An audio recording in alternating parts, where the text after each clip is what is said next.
Two biggest name in Islam right now cannot agree regarding who is the real enemy. Ali Dawah says it is far left, versus Mohammed Hijab simply declared war on far right. And they're best friends. They cover for each other's sin. They cover for each other's crime. They lie for one another, right? And they disagree. Far left or far right, which is the biggest enemy. Both of them cannot be correct. So let's see which side is the real threat, or any of those sides real threat at all. Listen to Ali Dawah, what he actually says. I'd rather live on the Christian rule than the left. He said he would live rather under the Christian ruler than the left. And his reasoning is... I believe the left is far dangerous to Islam than the right. The right. He believed the left is far dangerous to Islam than the right. Listen that again. I'd rather live on the Christian rule than the left. I believe the left is far dangerous to Islam than the right. The right. What is it that he stays silent about, right? Why Islam, Islamic country, is not his first choice? Why he's got only two options there? Christians versus left. And he wants to go with Christians. Just think about it. Why Islam, Islamic country, is not his first choice? This is the man who built his career debating with Christians and all others, right? And he trusts Christian society more than secular left one. His own political side, not even his first choice. Think about it. Like, his own political side, not even his first choice. That's mind-blowing, right? That's Ali Dawah. That is Ali Dawah. And now meet Mohammed Hijab. He's not worried about far left at all.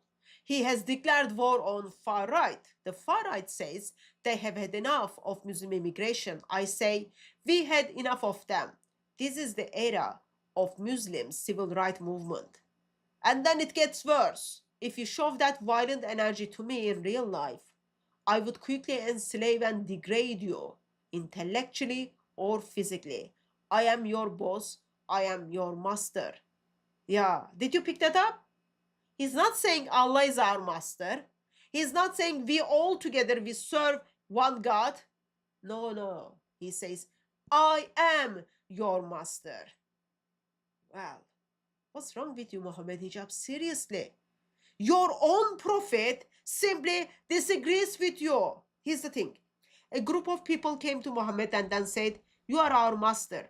Muhammad said, no, the master is Allah. They kept praising him. He stopped them again. Muhammad, in his own hadith, refused the title of master for himself.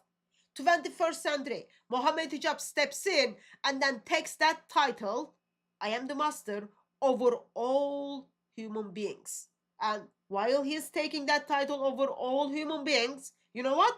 Muhammad is in that category. His prophet, Mohammed Hijab, is master to his own prophet. Seriously, so now Mohammed Hijab is the master, and in that same very breath, where he says he would enslave them, claiming mastery to over all people who are belong to Allah. You know what? There is a word for that in Islam. It starts with S. Shirk. Mr. Mohammed Hijab, with his shirky teachings, Mohammed Hijab just committed the very sin his prophet warned against on a social media for millions of people to see. Yeah, Mr. Shirky Mohammed Hijab, seriously. Anyway, so who is right? Ali Dawah says far left is the biggest threat to Islam, therefore he wants to live under the Christian ruler. Mohammed Hijab says far right is the real enemy. I stood close to both sides of this fight. And I'm telling you, you are both asking the wrong question. I have lived under the kind of far left politics that people are talking about. Just look at what's happening in UK, right? The government is so much messed up. Its citizens are in danger.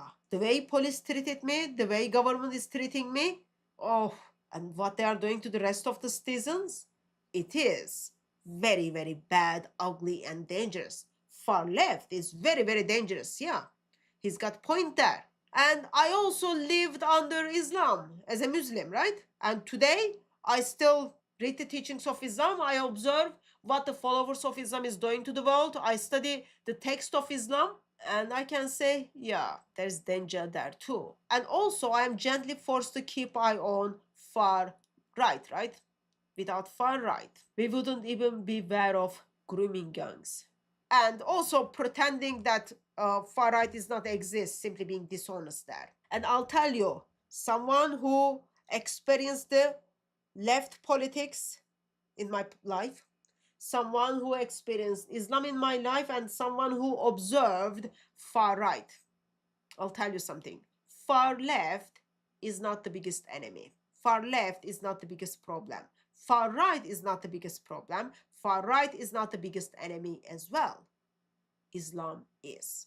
Not because every Muslim is bad, because the ideology itself is very, very dangerous. Islam splits world into two, right? Believers and disbelievers. Believers and dhimmis, second-class people, taxed for being exist, taxed for being having right to breathe out and breathe in. Islam has apostasy law. Mohammed said it himself. Whoever changes his religion, kill him. Islam allowed child marriage. Look at what Muhammad did to this kid Aisha. And look at the Surah 65 verse 4. And then look at the world, how Muslims are defending that. How their scholars are defending that. And other thing is, Quran doesn't just whisper holy war. No. Fight those who do not believe in Allah or the last day until they pay jizya, humbled and subdued. And when you catch Islam in a lie, it even have a word for it, taqiyya. The Quran calls Allah calls himself as the best of the deceivers. So you've got subjugation, you've got apostasy, you've got child marriage, you've got holy war, jihad, you've got deception built into this religion. And that religion called Islam. And it is very, very dangerous. That's why it's dangerous. Ali Dawah blames left. Mohammed Hijab blames right. Both of them arguing about which outsider is more dangerous to Islam. Neither one wants you to look at straight into the book, to the Prophet and the God behind them. Because when you look there, you do not find one mastery. You find a scrambled of mastery. Muhammad refuses the crown, Hijab grabbing it, and Allah standing behind both of them, distant and unreachable by love. But there is no master and slave story here. True God does not want you as a slave. He wants you as his child.